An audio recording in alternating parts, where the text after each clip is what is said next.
വഖഫ് ഭേദഗതി ബില്ല് പാസാക്കിയതിന് പുറമെ അടുത്ത വമ്പൻ ബില്ലും ഉടനെന്ന് സൂചന നൽകി പ്രധാനമന്ത്രി നരേന്ദ്രമോദി. ഹരിയാനയിൽ നടന്ന ഒരു പൊതുസമ്മേളനം, ഹിസറിലായിരുന്നു പൊതുസമ്മേളനം നടന്നത്.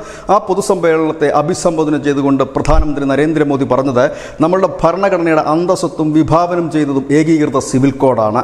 അതായത് കോൺഗ്രസ് ഭരണഘടനയെ അധികാരത്തിന് വേണ്ടി ദുർവിനിയോഗം ചെയ്തു. വിവിധ പൗരന്മാർക്ക് വിവിധ നിയമമാണ് ഈ രാജ്യത്ത്. അത് മാറുകയാണ്.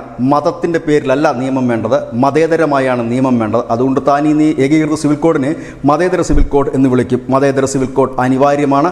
അതാണ് ഭരണഘടനയുടെ അന്തസ്സത്വം.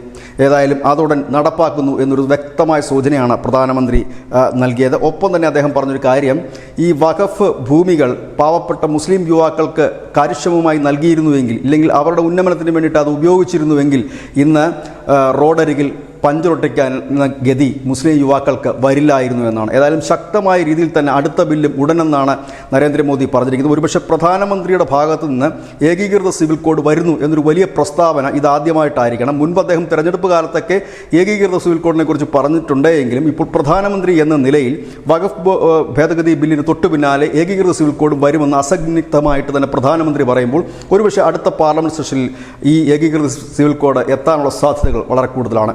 മുസ്ലിം മലയാളം.